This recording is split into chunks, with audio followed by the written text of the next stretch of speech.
Bonjour, aujourd'hui nous avons rendez-vous avec Michael Delafosse, maire de Montpellier et président de Montpellier Méditerranée Métropole. Bonjour. Bonjour. Ça vous convient, on va aller assez vite dans le vif du sujet. Ça fait près d'un an que vous êtes à la tête de la ville et de la métropole. Vous aviez un programme électoral assez dense. Vous avez aussi anticipé une certaine situation. Comment était la réalité de la situation quand vous êtes entré réellement en fonction ? En faisant la campagne électorale que j'ai conduite, qui a duré presque un an, on avait fait un diagnostic sur la ville et formulé un certain nombre de propositions. Mais quand on devient maire, quand on entre dans ce bureau, ou quand je suis arrivé, j'ai découvert un baby-foot et pas beaucoup de dossiers pour me dire comment les choses marchent, puisqu'il n'a pas s'agi d'une passation de pouvoir, mais d'une alternance. J'ai trouvé une situation que j'estime très dégradée. Des projets à l'arrêt, ou qui s'étalaient dans le temps, des crédits budgétaires non consommés, une ville qui n'était pas en dynamique de projet, une administration qu'il m'a paru urgent de réformer, de transformer pour qu'elle soit en capacité de répondre aux attentes des habitants de la métropole. Et donc je me suis attelé à ça. Ensuite, j'ai découvert une situation dans la ville. J'avais senti des choses dans la campagne électorale, notamment sur la question de la sécurité. Et cette question-là était extrêmement dégradée, à un tel point que les 3 premiers mois de mon rôle de maire, dans ma fonction, 50% de mon temps était consacré à ces questions de sécurité dont je sentais bien la nécessité d'une reprise en main, la mise en place, on va y revenir, etc. Et puis, on était dans la crise sanitaire qui est revenue et qui a nécessité de tenir dans cette tempête, comme beaucoup, qui a été très difficile. Et puis, il y a un dernier point que je voudrais évoquer. Ça ne nous fait pas beaucoup plaisir à entendre, mais il faut que je le dise. Montpellier avait un peu disparu des radars. Dans les grandes administrations d'État, dans les dynamiques de projet. On ne regardait plus trop notre ville.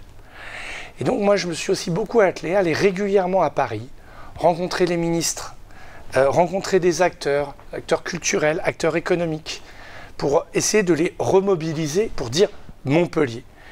Et ça a été l'obtention, par exemple, du sommet Afrique-France, qui devait se tenir à Bordeaux, qui se tiendra en octobre. Et donc, de pouvoir dire Montpellier is back. C'est dans cette ville qu'il se passe des choses, et c'est sur ce territoire que nous pouvons travailler. Et ça, pour moi, c'était extrêmement important. Alors, on l'avait senti dans la campagne électorale, mais quand vous vous installez ici, on mesurait l'ampleur du travail qui était le nôtre sur les sujets que j'ai évoqués. Et il y a aussi quelque chose d'assez fort que vous avez mis en place dès septembre, c'est la première phase de la gratuité des transports. Comment vous avez fait, on va dire c'est un peu bête, mais entre un exercice budgétaire qu'il fallait clôturer, entre guillemets, en juillet, vous aviez 2 jours, si mes souvenirs sont 48 heures pour bâtir le budget. Et comment intégrer, on va dire rapidement, comment vous avez fait en fait quelque part? Moi, je suis très clair. Quand les gens votent à des élections, il faut que les engagements que nous prenons d'emblée, le plus vite possible, commence à être honoré. Moi, j'ai passé un contrat avec les Montpelliérains autour d'une bannière, le nouveau souffle pour Montpellier. Et la promesse de la gratuité des transports était l'engagement le plus emblématique. Il y en a beaucoup. Et donc, on a eu 48 heures pour faire le budget, j'étais dans une salle à côté, et j'ai dit à toute une administration qui n'y croyait pas, j'ai dit la volonté des Montpelliérains, c'est de faire la gratuité des transports. Donc vous me réaffectez tel budget, on fait des économies ici, on a fait économie là, on a réorienté. Et j'ai dit aux équipes, vous me proposez un dispositif qui mette en œuvre dès le week-end la gratuité des transports. C'est d'autant plus important qu'il fallait soutenir le commerce du centre-ville. Et donc on met en place. Et j'ai dit voilà, je vous challenge, vous devez le faire. On ne peut pas le faire sur tout comme ça, parce qu'on ne fait pas tout d'un claquement de doigts. Mais c'était fondamental que nous commencions à honorer notre promesse, qui va être honorée dans une deuxième phase pour les moins de 18 ans et les plus de 65 ans, étape 2 de la gratuité, et fin 2023 pour tous les Montpelliérains. Puis j'ai tenu d'autres promesses, très vite. Le tarif de cantine à 50 centimes pour les femmes seules avec enfants. Oui, dès la rentrée. Dès la rentrée, c'est 2000 enfants qui mangent en plus à la cantine. Un repas équilibré pour des gens qui ont des tout petits revenus. C'est le bouclier social. C'est la mise en œuvre de la régie de l'assainissement de l'eau, car l'eau est un bien commun. Et donc, sur tout un tas de dossiers, eh bien, très vite, on déroule notre programme, comme faire la ligne 5 du tramway, mais la mettre en service. Là, il y a besoin de 4 grosses années de chantier, ça ne va pas être drôle pour beaucoup, mais mettre en œuvre, tout comme la politique pro-vélo que je défends, qui est essentielle pour changer nos rapports aux mobilités. C'était un de mes engagements forts de campagne. Il y a eu un mouvement des cyclistes, il fallait apporter des réponses et je sais qu'il y a encore beaucoup d'impatience et nous travaillons pour pouvoir mettre en sécurité les cyclistes, etc., etc. Donc sur tous les domaines, j'ai mis toute mon énergie sur la mise en œuvre de nos engagements de campagne. On va tenir ces promesses. Un autre engagement sur lequel on ne s'attendait pas forcément à vous retrouver, en tout cas pendant la campagne, puisque vous aviez une liste de la gauche rassemblée, on va dire, avec notamment le Parti communiste qui n'avait pas la position qu'il a actuellement sur la sécurité, donc c'est la question de la sécurité. C'est allé assez vite aussi, hein, puisqu'on a eu des renforts qui ont été confirmés par la venue de M. Macron. Il y a aussi une police des transports qui va être mise en place à partir de 2023 et dont les crédits d'affectation viennent d'être votés. Quel est l'enjeu en fait, de la sécurité à Montpellier et plus largement à sa métropole? D'abord pour moi, c'était une promesse de campagne, être le maire qui protège et de travailler pour que notre police municipale soit une police de proximité qui travaille avec la police nationale pour réaffirmer l'autorité publique. Je m'y étais engagé dans la campagne, c'était après la gratuité des transports mon deuxième engagement. Et donc nous le mettons en œuvre. Dès que j'entre dans ce bureau, je dis au chef de la police municipale, le fourgon mobile, le commissariat mobile va sur la place de la Comédie. Parce que la place de la Comédie, c'est la place de tous et de toutes. Et tout le monde doit pouvoir y évoluer en toute quiétude. On fait ça. On commence à se coordonner avec la police nationale. On travaille sur le qui fait quoi. Et donc, moi, je suis très mobilisé sur ces sujets. Je vais rencontrer le ministre Darmanin avec tous les députés, tous les parlementaires, Muriel Ressiguier, Patrick Vignal, Mme Dubos, M. Grand, M. Desmoulins, Mme Miralles et d'autres. Et on demande des postes de police supplémentaires pour assurer la protection des Montpelliérains. Et pourquoi je le fais? Parce que la question de la sécurité, qu'est-ce que c'est? Qui est victime de l'insécurité? C'est les gens les plus fragiles, c'est les retraités, c'est les femmes seules qui évoluent dans la rue. Où ça, elles évoluent? Dans l'espace public. L'espace public, c'est ce qui nous est commun. C'est là où il y a l'autre, comme disait le philosophe Aristote. Et donc, on ne doit pas être en situation d'être intimidé, de subir de la violence, qu'elle soit verbale ou physique. Et donc, pour protéger l'espace du commun, l'espace public, il faut qu'il y ait une autorité publique qui soit présente et qui travaille. C'est très dur, tant Montpellier était dans une situation dégradée. Mais j'y ai mis, avec Sébastien Cotte, toute mon énergie. Toute mon énergie.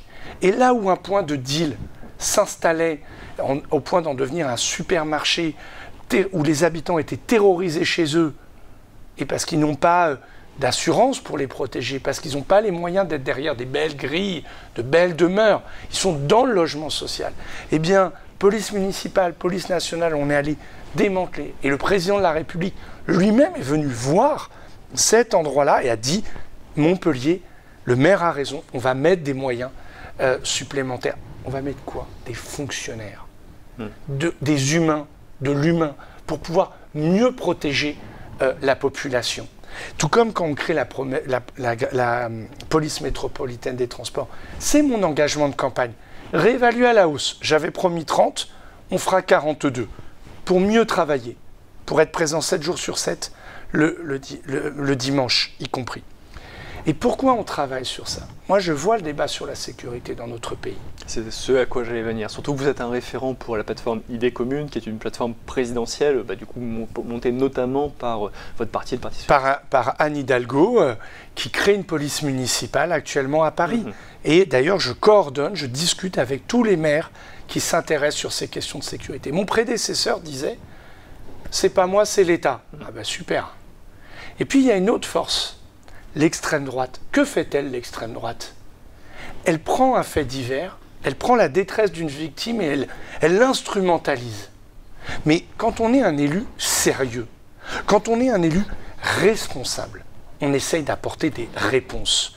Exemple, les quads. Ça fait un bruit pas possible.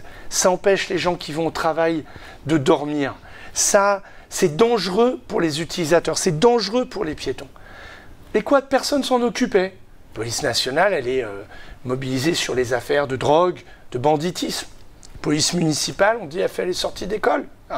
On travaille ensemble et on a saisi des quads et on fait régulièrement des opérations de saisie des quads. Il y en a encore. Il y a encore des problèmes. Mais nous envoyons un message À ceux qui croient qu'en toute impunité, ils peuvent faire vroom vroom, mettre en danger, eh bien nous saisissons vos objets. Voilà, et on ne laisse pas faire. Parce qu'une société, et moi je crois à ça, mais viscéralement, comme un professeur, elle se fonde sur des règles. Les règles, c'est quoi? C'est ce qui garantit les principes de vie en commun. Quand on transgresse la règle, on le fait au détriment de l'autre. Ta liberté s'arrête lorsqu'elle gêne celle d'autrui, disait Rousseau. Pas un gauchiste, Rousseau. Disait ça. Et on fonde la règle. Et les règles, elles sont faites pour être respectées. Et donc ceux qui transgressent la règle, ils doivent être sanctionnés. Eh bien, ça peut être une sanction éducative, ça peut être une sanction pour protéger la société, qui est l'emprisonnement, ça peut être une sanction de mise à l'épreuve. Dans ce bureau, nous faisons des rappels à la loi.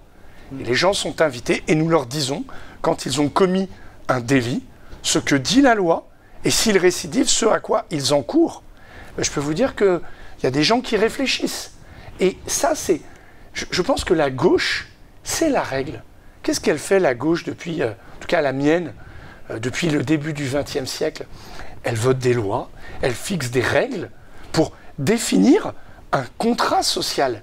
Et donc, il faut bien des autorités qui veillent au respect de ce contrat social. Et par exemple, nous allons être la première police municipale de France, et c'est une fierté immense, qui va être formée pour lutter contre le harcèlement de rue, qui, je le rappelle, est un délit. Parce qu'une jeune femme, quand elle a 16, 17, 20 ans, et peu importe, elle s'habille comme elle veut.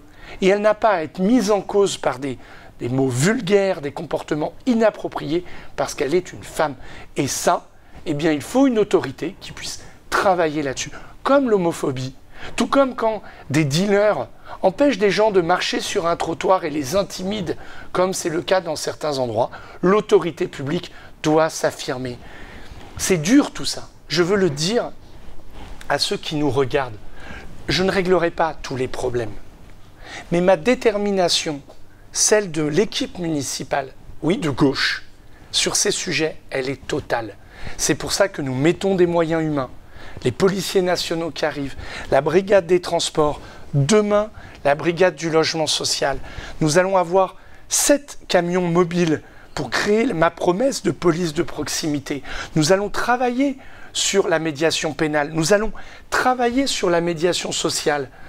Vous verrez, nous présenterons ces dispositifs qui sont dans mes engagements de campagne. Et nous agissons. Voilà. En tout cas, de ma part, moi je crois à l'autorité. Je crois à l'autorité du professeur, à l'autorité du médecin, à l'autorité du policier, à l'autorité de la règle. Je crois que c'est très important. Alors, si à gauche, il y a des gens qui pensent que tout ça, ça ne sert à rien, je pense qu'ils se trompent. Et je pense que les gens de gauche, ils doivent se préoccuper de protéger les plus modestes, les classes moyennes, les classes populaires. Vous croyez que quand vous êtes parent d'élèves, de savoir qu'il y a des dealers qui se posent à l'entrée d'un lycée, ça vous rassure? Eh bien moi, je souhaite qu'il y ait une autorité publique qui dise aux dealers, c'est pas là.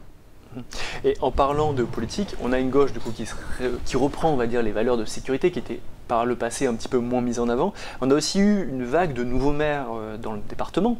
Quelque part, on a l'impression que le socialisme is back, entre guillemets, mais sous une forme différente, plus matinée d'écologie et de citoyens aussi. C'est un peu le cas aussi des candidats que vous soutenez pour les départementales, parce qu'on vous a vu reprendre le bâton de pèlerin. On ne vous donnera pas le bâton de maréchal, le bâton de... Ni pèlerin, je suis très défenseur de la laïcité. Et ben votre canne jaurétienne. Merci voilà, beaucoup. C'est bon. Mais du coup, vous soutenez aussi des candidats. C'est important de garder, on va dire, cette même orbite toujours, département, région, municipalité. Si vous me permettez, je reviens juste sur un point. Il faut une politique écologique, il faut une politique éducative, il faut une politique de sécurité, il faut une politique sur l'emploi. Et moi, dans ma campagne, les Montpelliérains et les Montpelliéraines s'en rappellent, sur tous ces sujets, j'ai fait des propositions. Donc, je les mets en œuvre. Et il n'y en a aucune que je laisse sous le tapis en disant « ça, c'est à la droite de le traiter, ça, c'est à l'extrême gauche de le traiter ». Montpelliérains, ils ont élu un maire qui doit agir dans le cadre des prérogatives qui sont les siennes. En matière de transition écologique et solidaire, on y est. Tambour battant, gratuité des transports, politique, sécurité, etc., etc. Et donc, il y a des élections départementales et régionales. Et je veux le dire, elles ne sont pas des dates très faciles. En ce moment... les 20 et 27 juin. Voilà, 20 et 27 juin. Il faut aller voter, il faut se mobiliser. Et moi, je soutiens des candidats. Je soutiens Carole Delga, qui a été une excellente présidente de région. Très bon bilan, très bon projet. Je pense que faire élire le Front National serait la pire impasse pour l'Occitanie. Le Front National est à 33% dans un sondage. Moi, j'y prête pas beaucoup de crédit, mais je sais une chose, c'est que le Front National est toujours sous-estimé dans les sondages. Donc, j'invite à cette mobilisation. Et au département, je soutiens des candidats, en plus des profils assez nouveaux. J'ai fait un choix comme maire. C'est pas de présenter mes adjoints, c'est ce que faisaient mes prédécesseurs, ou ce que font tous les maires. Non. Moi, j'ai essayé de nouveau souffle, nouveau visage. Manar Bouida, Zita, Karine Witewski, Jean Almarcha, enfin des gens voilà, qui n'ont jamais eu d'expérience de mandat. Après, il y a Jean-Louis Gély, tout le monde s'accorde à dire que ça a été un excellent élu à l'éducation du temps d'Hélène Mandroux, et je crois que le département a des compétences sur ce sujet. Et voilà. Et puis Renaud Calva, qui est un sortant, qui est un élu. S'il est réélu, M. Calva, il pourra garder, on va dire à la fois cumuler, on va dire, parce que vous étiez un fervent pour vous-même, hein, pour moi. Pour vous-même, est-ce qu'il pourra cumuler, on va dire, 2 fois Grand Argentier à la fois de la métropole et du département, ou est-ce qu'on va dire il faudra qu'il choisisse? Non, il va rester parce que ça permet d'avoir un lien avec la collectivité, et c'est quand même plus simple pour faire avancer les dossiers. Il faut quand même qu'il y ait au moins ce lien-là. En tout cas, j'y tiens. Ça m'embêterait qu'il soit battu, donc j'invite vraiment à voter pour Renaud Calva parce que toutes les relations vont être beaucoup plus fluides. Et donc demain, si départements, régions, métropoles, on travaille ensemble, on est unis. Et donc, fini les guerres de logos, fini les pertes de temps. Et on est unis pour avancer. Pourquoi? Pour l'intérêt général, pour être à la hauteur de la relance. Parce qu'aujourd'hui, le grand défi, c'est la question de l'emploi. C'est de travailler sur les questions des solidarités, où le département a une compétence majeure, et la ville, avec son CCAS, fait des choses. Mais il ne faut pas qu'il y ait 7 guichets pour les gens qui sont en difficulté. Et donc, moi, j'appelle à cette cohérence. C'est une chance historique pour ce territoire. Les plus jeunes ne savent pas de quoi je parle. Mais ceux qui connaissent bien Montpellier savent que les rivalités région, département, ville-centre ont fait beaucoup de mal.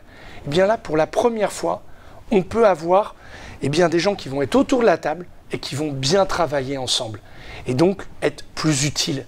Voilà, Carole Delga, elle m'a dit, Mickaël, voilà, on est là pour financer le tramway. Résultat, on peut lancer enfin la ligne 5 du tramway que les habitants d'Ovalie et tant d'autres attendent de temps. Voilà, et il n'y a plus de puces dans Midi Libre, dans la Gazette, dans le mouvement. Le mouvement ne fait pas de puces et c'est très bien. Mais on perd plus de temps dans les polémiques. Et on se souvient qu'elles nous ont tous collectivement abîmés et elles ont abaissé notre territoire. Moi, j'appelle à être unis. Je parlais de la gouvernance apaisée. Il faut qu'on porte ça. Et quand on est ensemble, on fait avancer Montpellier. On fait avancer la métropole. Et surtout, on est plus efficace pour essayer de surmonter les difficultés que rencontrent les gens. Voilà, si on se perd dans les chicayas, on s'abandonne, on n'est pas utile. Avant de revenir sur la suite du mandat, il reste encore 5 ans, il y a beaucoup de travail à faire. Une petite question assez simple, c'est le rapport aux médias. Vous en parliez vous-même des médias. Quelque chose qui nous a beaucoup étonné. On ne s'y attendait pas forcément, parce qu'il y a une convention qui existait entre la société qui gérait Via Occitania jusqu'à sa cessation de paiement et puis sa reprise, et la métropole et la ville, à hauteur de 310 000 € hors taxe, qui, entre guillemets, faisait une contrepartie entre de l'argent public contre un certain nombre d'émissions. C'est quelque chose qui aurait pu être arrêté lorsque vous êtes arrivé. Vous avez fait le choix de la continuer et de la mettre en scène différemment avec un avenant qui vous permet notamment de faire des émissions thématiques qui, de prime abord, peuvent mélanger publi-reportage et en tout cas peuvent être difficiles à comprendre. Je vous laisse finir ma question. Nous, on aimerait juste comprendre, est-ce que c'est quelque chose qui, va durer dans le cours du mandat, et quelle est votre politique face aux médias? Parce que vous avez vous-même été très critique, on va dire, d'une certaine presse pendant la campagne. Alors, moi, je suis critique quand c'est pas rigoureux. Je n'ai pas critiqué une certaine presse. Moi, il y a des journaux, ils disent du mal de moi, ils pipotent des sondages. C'est comme ça. Peu importe, et la presse, elle est libre. Cette convention avec Via Occitanie, nommons-la, elle existait, on l'a reconduite, on n'a pas fait le choix de l'arrêter. Parce qu'on était dans la crise Covid. Par exemple, la comédie du livre. La comédie du livre. Elle se tient en numérique. Et elle se tient sur Via Occitanie. Donc, effectivement, il y a un certain nombre d'émissions, et c'est spécifié, qui renvoient à ce que fait la métropole pour utiliser ce canal-là. Pareil pour les cérémonies à la mémoire du monde combattant, celle du 11 novembre, celle du 8 mai, ont été sur Via Occitanie, permettant à des gens de pouvoir les voir. Après, il y a ces formats d'émissions. Ça arrive aussi avec le journal Midi Libre, de temps à autre. Je préfère le dire. Et donc, on a après, ils ont des journaux et ils ont des journalistes. Et ils font leurs journaux et ils racontent ce qu'ils veulent. Mais vous n'avez pas peur que ça... Parce que du coup, quand on voit ça de l'extérieur, la différence, en allumant Vidéo-Occitanie, on ne sait pas si on regarde un reportage conventionné, on va dire, ou un reportage indépendant. On ne peut pas le savoir. C'est précisé, hein, j'y tiens en tout cas, moi. En tout cas, j'y tiens. En zappant au hasard, vous et ne après, pas. Mais du coup, est-ce que vous n'avez pas peur quelque part que ça joue le jeu d'une certaine défiance? Parce qu'on a vu, hein, il y a une certaine critique, on va dire, du monde politique, elle s'est nourrie d'une presse qui n'est pas toujours, on va dire, au beau fixe dans son rapport aux politiques. Moi, ce qui m'inquiète aujourd'hui du point de vue politique avec la presse, c'est l'outrance qu'il peut y avoir à l'égard des journalistes. Ce qui m'inquiète, c'est que parfois, c'est pour ça que moi j'ai totalement arrêté ça, le rythme forcené des conférences de presse où on surcommunique et donc on pompe le temps des journalistes qui finalement n'ont plus le travail pour l'investigation. Moi j'essaye d'avoir... Si la presse a des choses... Si nous on fait des choses, la presse peut s'y intéresser, parfois elle s'y intéresse pas. Et à ce moment-là, elle décrypte, elle dit c'est bien, c'est mal. Vous avez une position qui est tout à fait respectable, qui est votre point de vue sur cette convention, vous pouvez le dire. Et on fait cette interview et on travaille. Voilà. Et les journalistes peuvent écrire ce qu'ils veulent. Ce qu'ils veulent. Ils peuvent être les plus critiques qui soient. Après, moi, de temps en temps, quand c'est pas rigoureux, quand ça donne pas la bonne information, il peut m'arriver de le dire. Par exemple, un journaliste a expliqué qu'on a augmenté la taxe de séjour. C'est pas vrai. C'est pas sérieux. Bon, vous avez de la chance, c'est pas le cas sur le mouvement. En général, non, mais moi, j'ai toujours... le mouvement, c'est un média qui est sérieux, qui permet d'avoir du temps pour expliquer. Donc, moi qui aime bien les plans en 3 parties, 3 sous-parties, comme un prof d'histoire géo... normalement, vous êtes sérieux. Bon, pour revenir on arrive tout doucement en fin d'émission, mais il reste 5 ans, entre guillemets, pour faire la différence encore. À quoi on peut s'attendre dans les 5 ans qui arrivent? Il y a le projet de Med Valley, qui est parfois un petit peu caricaturé comme un sapin de mer, en tout cas qui Je vais vous donner un exemple. Du coup, à quoi on peut s'attendre avec ce projet-là concrètement? Med Valley, un serpent de mer. Moi, j'ai fait tous les débats dans la campagne électorale, tous les débats économiques. La seule chose qui intéressait les acteurs de l'économie, c'était le BTP. Tout le monde parlait que de ça. Et moi, ce qui m'intéresse, c'est la santé. L'année des 800 ans de la faculté de médecine. Vous en avez parlé, on l'a bien fêté. On a oublié de dire que Montpellier était la plus ancienne faculté en exercice du monde. Notre pays n'a pas eu de vaccin, la France. C'est ma principale critique que je fais au gouvernement. Ça dit le déclin de notre pays. On a été dépendant du reste du monde pour trouver des masques. Eh bien, je dis qu'à Montpellier, 800 ans d'histoire de la médecine, ça peut être un des endroits de reconquête de la souveraineté sanitaire. Nos universités, nos labos de recherche sont à la pointe. Il y a des patrons de labos qui deviennent chefs d'entreprise, qui créent de l'emploi, qui innovent. Il faut les soutenir et créer un écosystème favorable. Ça s'appelle Med Valley. Avant, je ne sais pas très bien ce qui se faisait. Et donc, moi, je dis, ça, c'est une priorité. Comme sur le développement économique, sur les industries culturelles et créatives, il y a des choses à faire. Autour du numérique, il y a des choses à faire. Qu'est-ce que c'est que tout ça? C'est la bataille de l'emploi. C'est d'accueillir des entreprises qui vont créer des emplois, qui vont donner du travail aux gens. Et ces entreprises qui créent des emplois ici, ça va ensuite soutenir nos restaurateurs, nos commerçants. Une décision que j'ai prise dès mon élection, c'est d'ajourner le méga centre commercial de 110 000 m² pour protéger le commerce de proximité. Il y aura le stade à la place. Il y aura effectivement le stade financé par le privé en lieu et place. Et puis, qu'est-ce qu'on va faire pendant 5 ans? On va tenir nos engagements de campagne. On va faire la ligne 5 de tramway. On va faire l'extension de la ligne 1 entre les 2 gares, parce que ça fait un peu pas sérieux cette histoire. On va travailler sur la mise en œuvre de la gratuité des transports. Et les habitants de cette métropole seront les habitants du territoire, le plus grand territoire d'Europe, à appliquer la gratuité des transports. Quelle aventure, quelle mesure qui concilie justice sociale et écologie. Et on commence par qui? On a fait le week-end. Là, on fait les moins de 18 ans.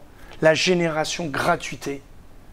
Et on le fait pour les... Le Covid est un peu venu par là, puisqu'à l'époque, on devait avoir une gratuité aussi pour les moins de 25 ans, qui a été un peu repoussée en 2023. Dans l'engagement, c'était par étapes. Si on n'avait pas eu la crise Covid, on faisait pour les moins de 25 ans.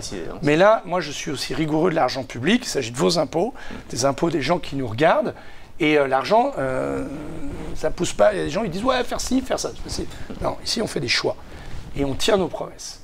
Et fin 2023, tous les habitants de la métropole avec le M-Ticket, leur passe, auront accès à la gratuité des transports. Quelle aventure! Quel territoire fait ça? Quel territoire a une mesure aussi concrète de pouvoir d'achat pour les hommes et les femmes qui y vivent? Quel territoire dit la mobilité décarbonée? Et là, c'est celle qu'on valorise. Et puis je voudrais terminer là-dessus. Les transports en commun.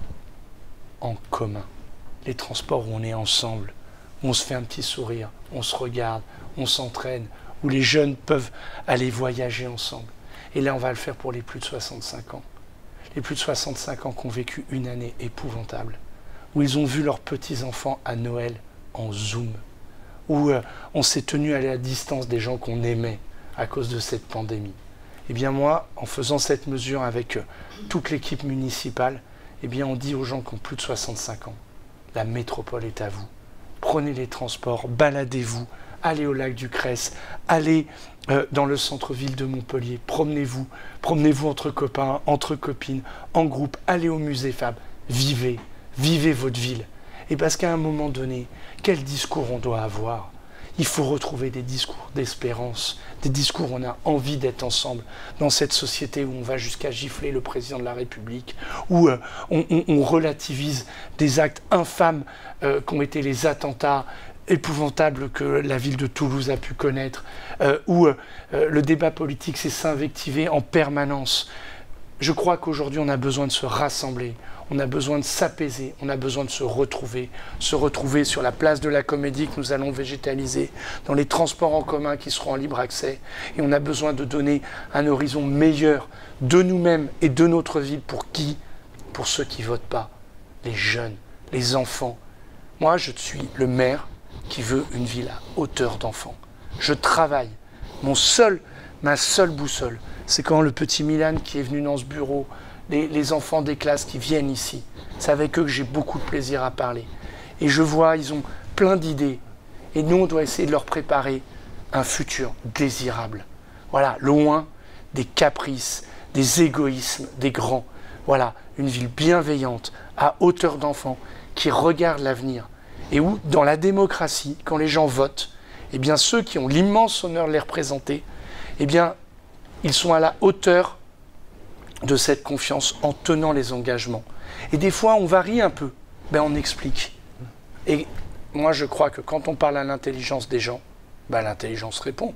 Et on n'est pas obligé d'être d'accord sur tout, parce que c'est ça la force d'une démocratie. Et c'est ce chemin que depuis 1 an, eh bien, j'ai pris et j'emmène notre ville Montpellier. Et après, il y a encore 5 ans de travail. Je veux le dire, je terminerai là-dessus. Comme on va changer beaucoup de choses, il y aura beaucoup de chantiers et je demande beaucoup d'indulgence aux Montpelliérains parce que faire la transition écologique et solidaire, eh bien, ça va commander beaucoup de travaux. Mais après, eh bien, ça va être beaucoup mieux. Voilà le chemin que nous prenons pour notre ville. Merci beaucoup pour ces explications. Merci à vous. Et quant à nous, on se retrouve bientôt pour un prochain.